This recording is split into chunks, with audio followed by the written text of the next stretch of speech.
Hello, everyone. It's Maureen.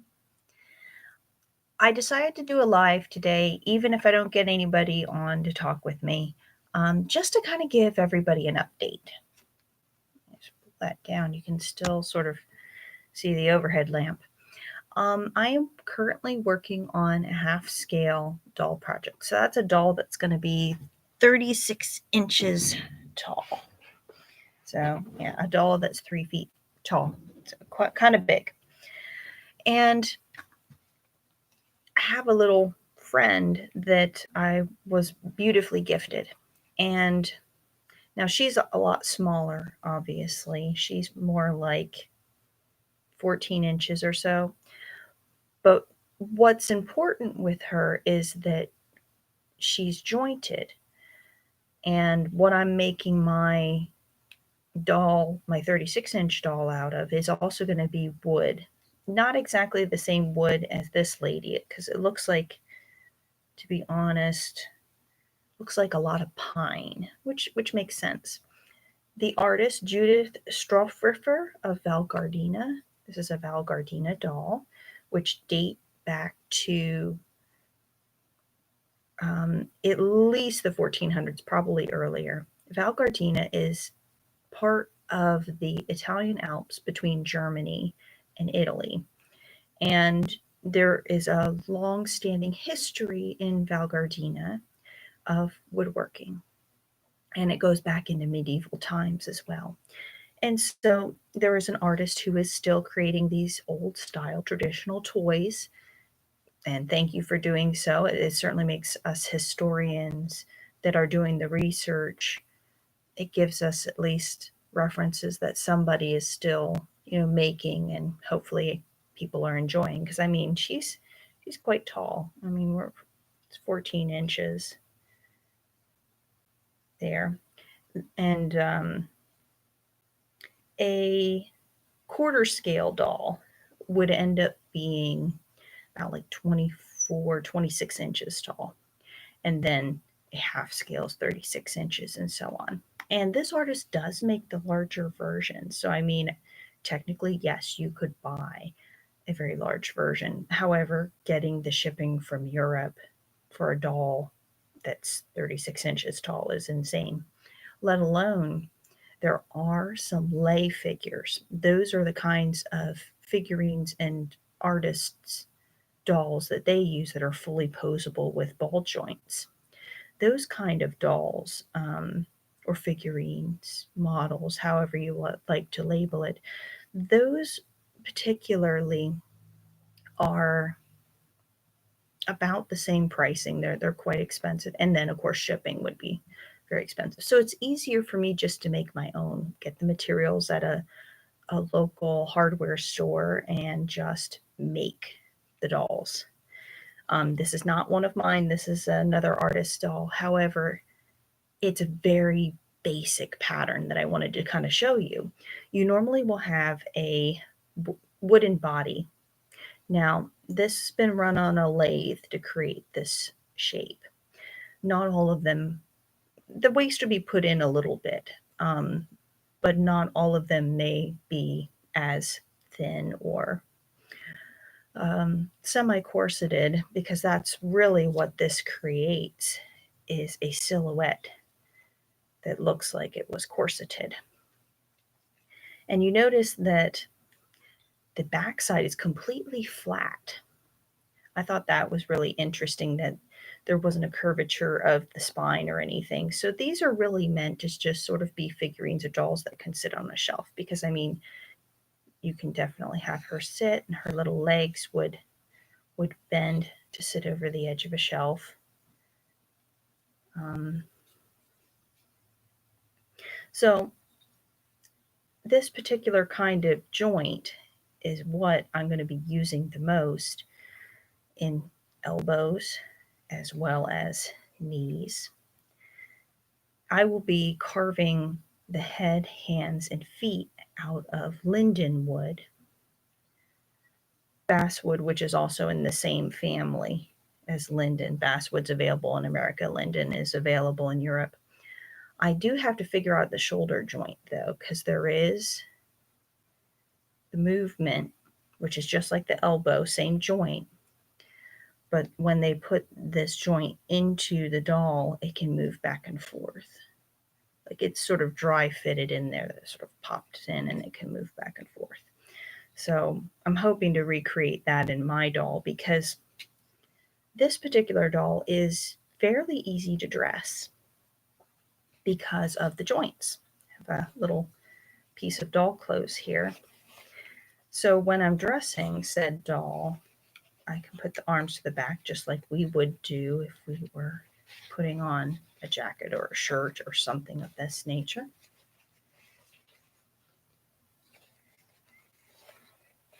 And I'm able to put that on without causing any damage to the doll. And that's the same sort of situation, and she can still move in the garment too. And that's the same sort of situation that I want to be able to do with my doll. I'm making the body, instead of out of solid wood, I'm making it out of cork. I happen to have these large pieces of cork that were actually used for yoga blocks, but they're just the right size. If you check out my Instagram, I just posted some pictures of that. And that's Tutorosities by Maureen Bemfer is the name of my Instagram if you wanted to go take a look. But I basically have a relative form. I still have to cinch in the waist and do a lot of sanding and detailing on the body before it's completely done. But everything's in its rudimentary parts. The head I have is one big block yet. It hasn't even been shaped.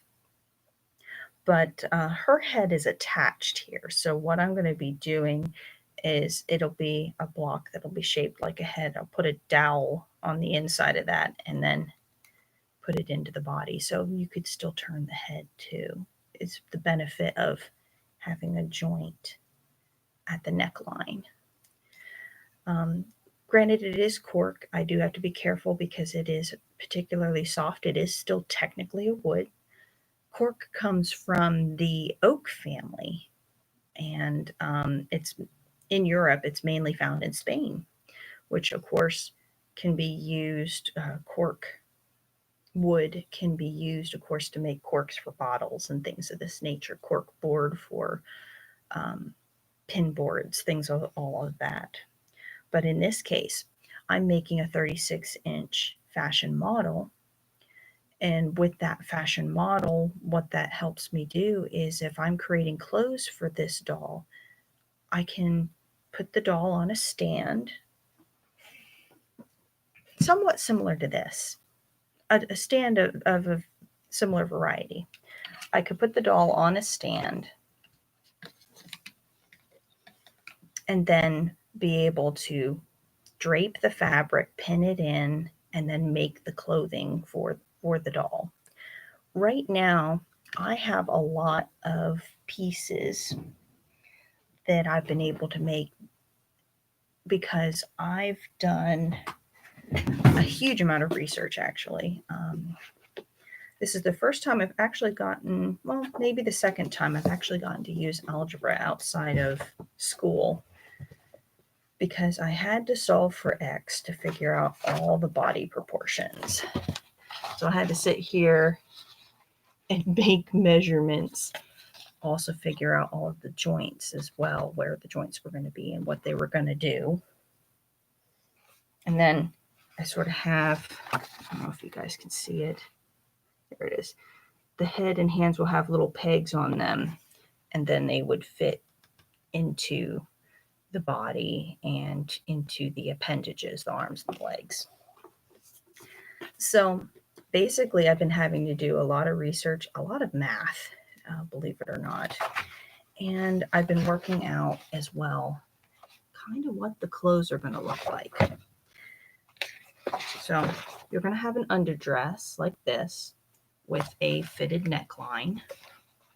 They call partlet, and there'll be a set of ruffs. So you'll have a ruffle around the neck and a ruffle around the wrists.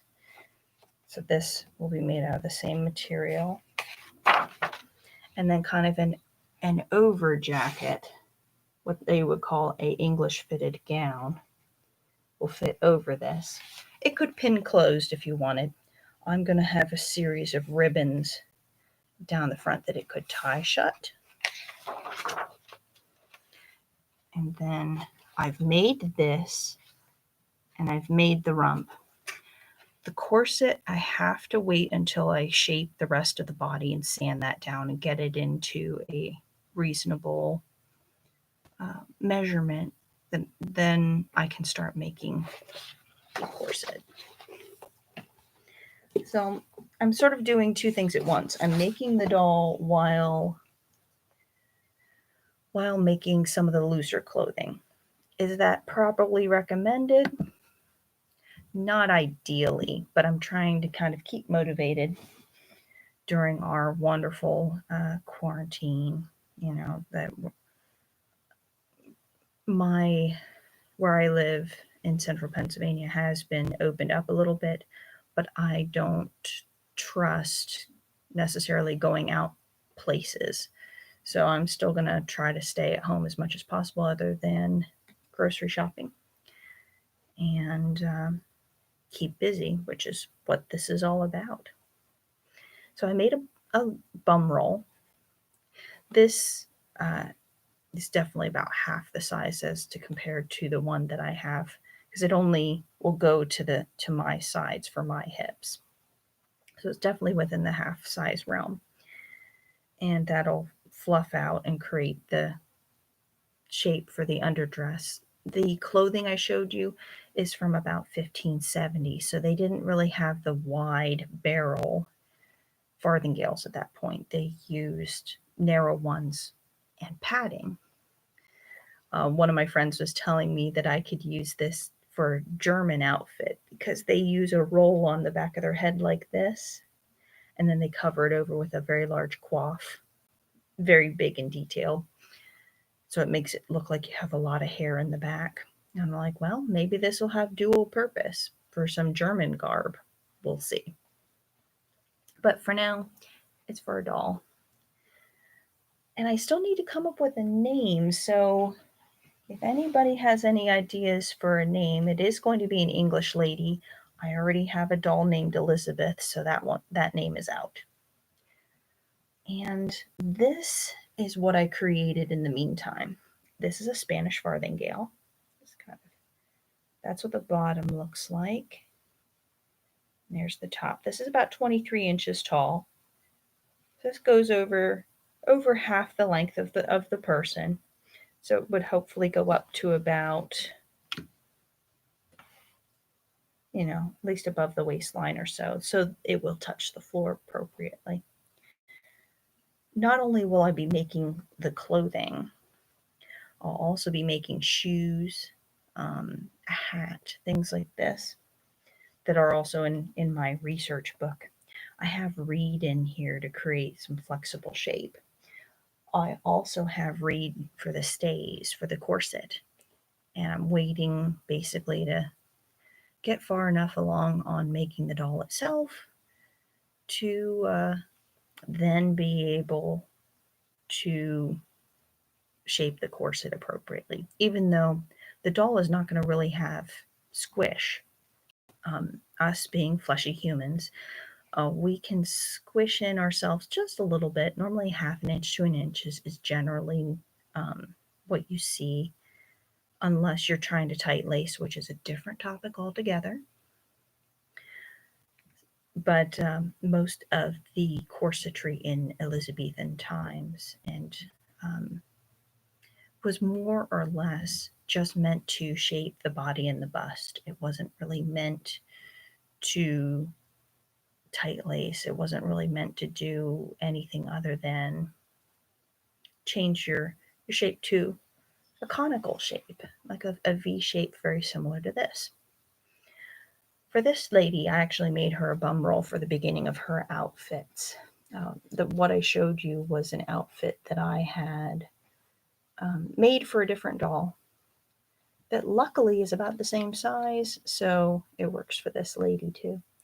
But I'm going to make her some similar clothing, some Renaissance style clothes as well, because why not? I've got time and I've got plenty of materials to keep me busy for the most part. it was very tempting to go to the antique shop to look for notions. However, I know better. It's not worth getting ill to go find notions, and I'm not running out. I have plenty. I'll manage just fine. Just gonna put this up around her top waist here. The problem with some of these stands is they're not always the greatest.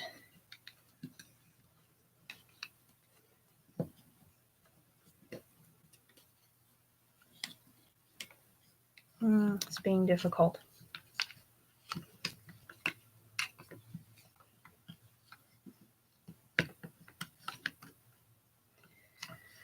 Oh well.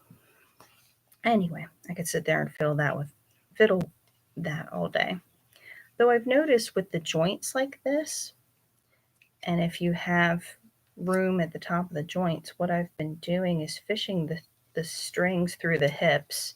I know it seems kind of weird, but what that does is it makes the bum roll point down and smooth out, and it gives somewhere for it to anchor from.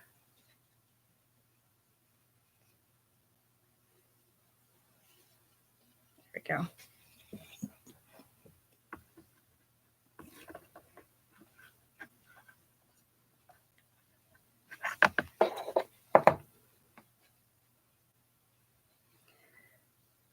So the little ties you're seeing are actually lucet cords. It makes it kind of sit down a little bit lower. Lucet cords. And then this is just a little bit of cotton canvas. Nothing too over the top. A lot of the clothing was either like wool, linen. There wasn't really a lot of cotton until the late 1700s, when it was easier to actually mill. So we think about cotton a lot today as a natural fiber, but it was something that historically they didn't have in a huge amount up until the 1700s. So, but anyway, she's got a bum roll. I don't really have any other clothes for her yet. I guess I could probably sew a corset for her while I'm working on the other one. Goals. There we go. She doesn't like to stand upright too much, but some of that is this stand too. There we go. She just wants to lean back for some reason.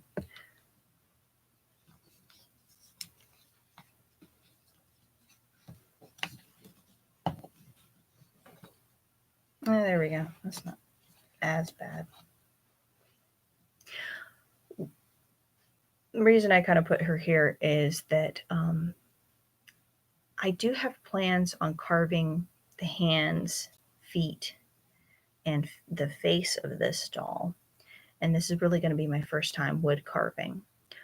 A lot of the dolls, even up to about 1700, you didn't really see a lot of facial features carved in very much, unless they were made out of clay or another material.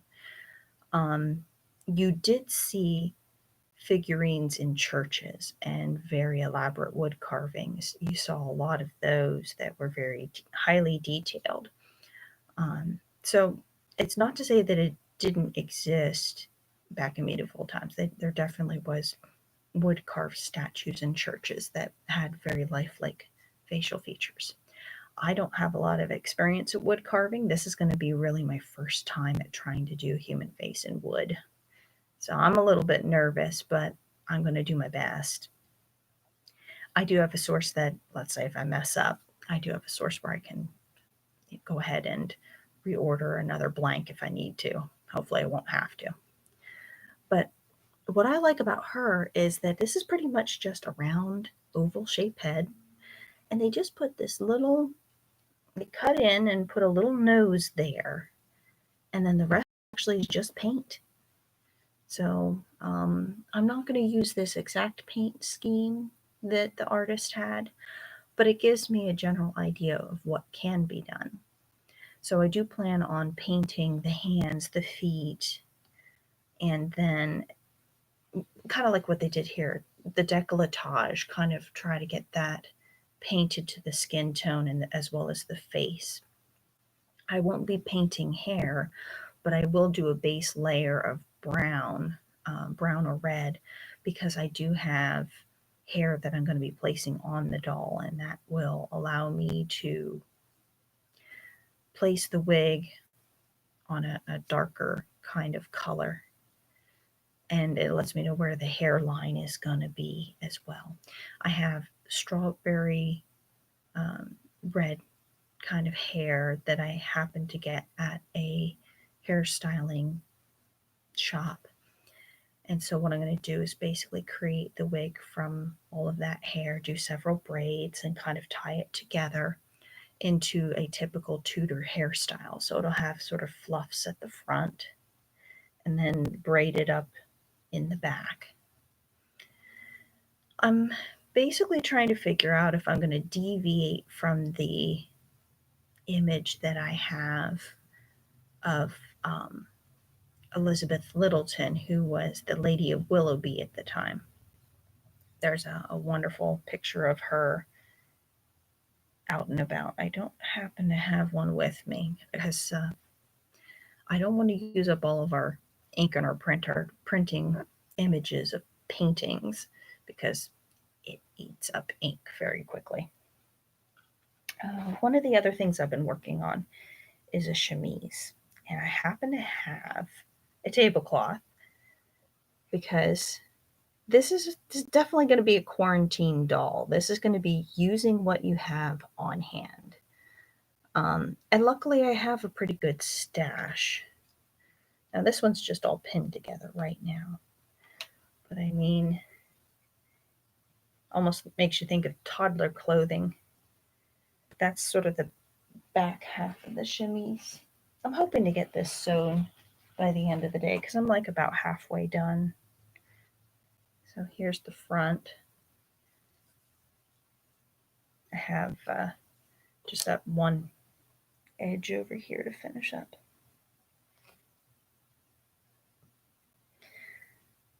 It's always challenging when you have a cat who likes pins, and I don't want him getting sick or getting caught on them. I'm trying to leave this fairly roomy. It's a chemise. It's a shift. They're not meant to be a tight fitting clothing at all. But after I sort of make it and it'll look like a robe, I'm going to try to tuck in a neckline and pleat all of the sleeves down into a cuff. So these will be sort of billowy, and then they'll go into a bit of a cuff. And this is a linen web-like lace. It's actually very nice. I wish my chemises were that nice. But I have to still make hosiery, so I'm going to have to make some knee socks and a little garter and shoes. But I have to wait until I have the legs and the feet done to make the shoes and go from there. With the doll, and with it being so big, the whole purpose of doing this very large scale project is to have all the layers of clothes completely removable, where I don't have to sew anything in place, that it is fitted properly, that each layer can be removed from the doll as you go. The only things that are going to be meant to be pinned in will sort of be like a hair coif that'll be pinned into the wig. I'm really not going to try to mess with the hair and have that removed, even though it could be. I'm not gonna go into too much detail on that, but I do have some embroidery that I'm working on to hopefully get that in a reasonable period of order.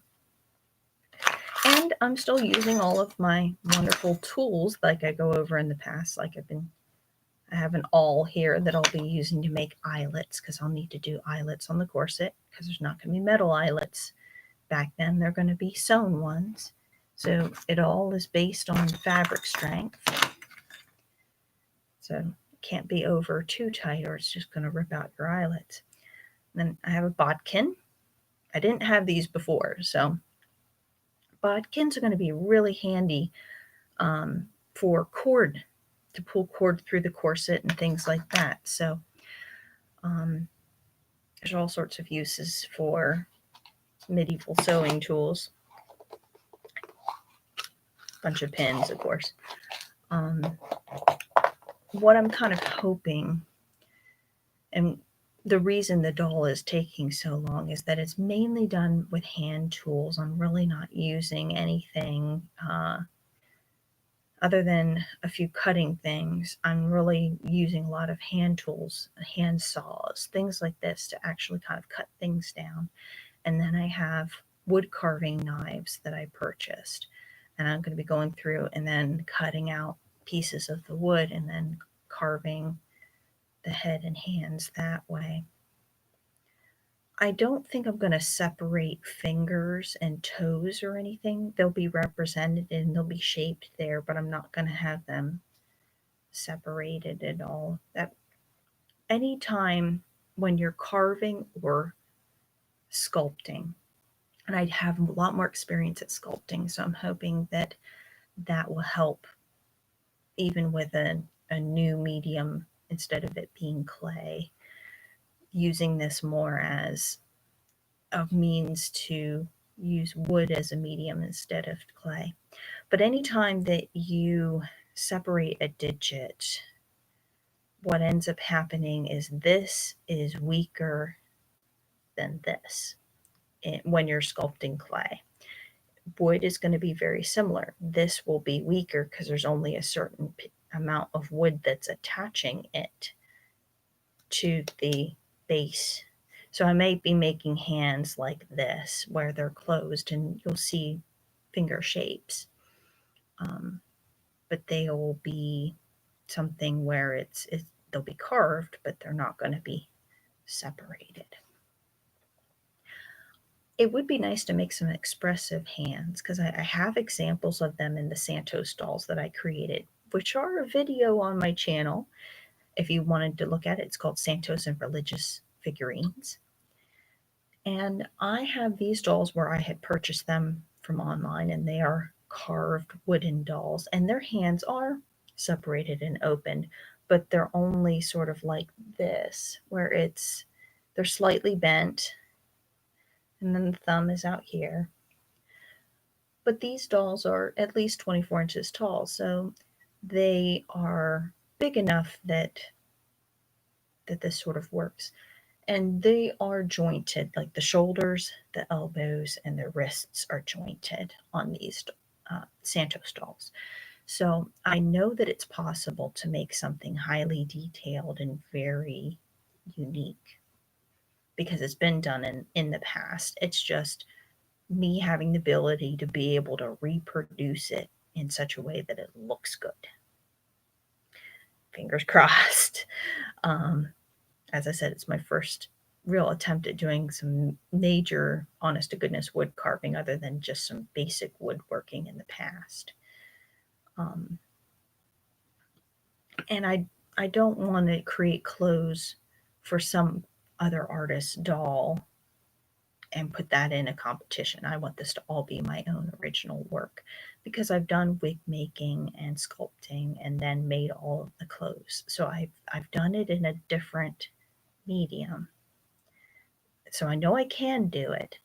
It's more or less just doing it in a new medium. And that's going to be a challenge. But it's good to be challenged. It makes you be cautious in your decisions, although you have to make progress. So that's more or less where we're at for now. I wanted to show you, I was using a flat in the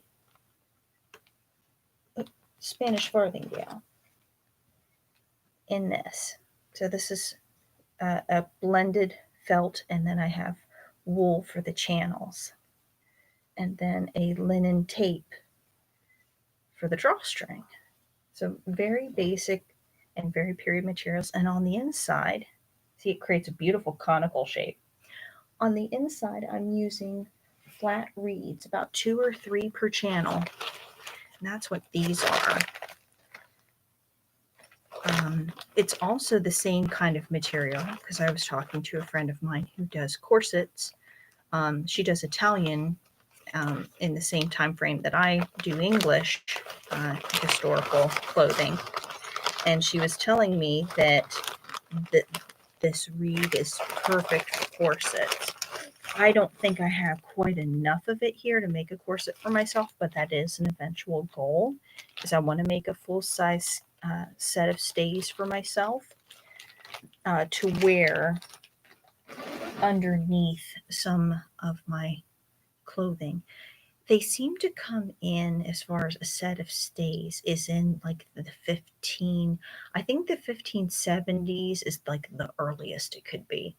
But it's more like the 1580s and the 1590s where you see this change in the shape of English clothing in the Elizabethan era, where it moves from a lot of stiffening in the clothing itself to needing a support underneath all of that stiffening.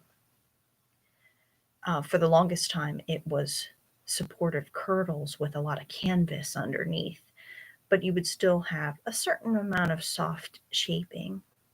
And then the reeds are, sometimes you hear them called bents. Those tend to be an extra stiffening material beyond just a layer, an additional layer of interlining cloth like canvas, that seems to help create all of this tailored shape.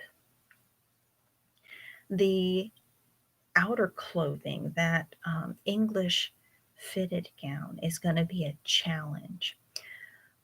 In the 1570s, some of them, they were just sort of worn loosely over a French kirtle or a French dress, like I had shown in the book. It's not like a basic Tudor kirtle from the 1550s or the 1540s. This could be worn, I mean, that could be worn around the house. It's a very respectable, you're fully clothed. But if you were going to go out, you know, you seem to have either a loose gown or a fitted English gown over top in the 1570s seems to be what they like to do.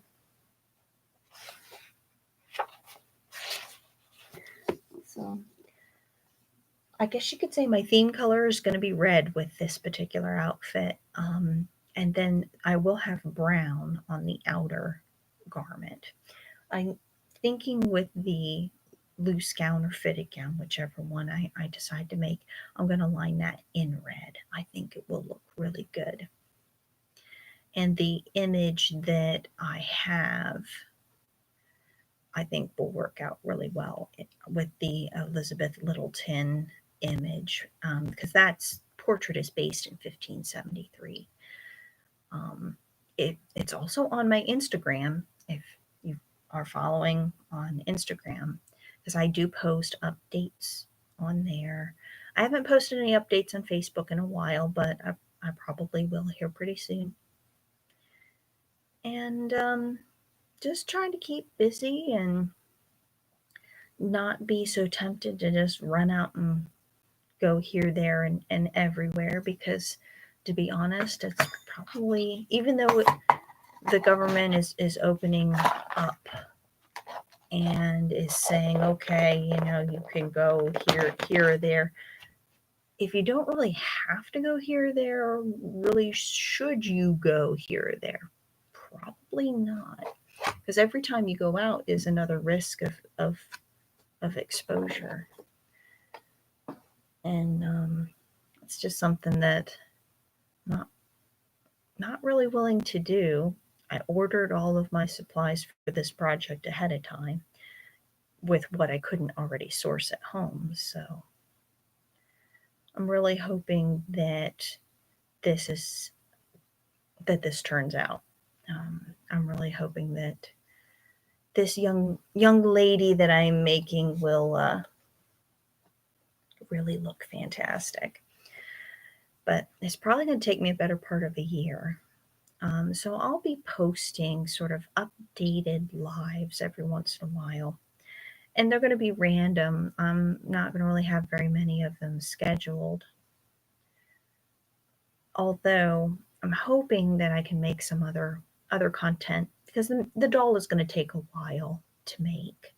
And just even to complete that's probably going to take the next couple months to at least finish the doll, depending on how long the wood carving part takes too. So, I mean, lots to think about, lots to do. If anybody has any questions, you can, of course, post them in the comments. You can also send a message via YouTube. And I'm happy to answer any questions if need be. Just hoping everything works out. So thanks for watching. Bye.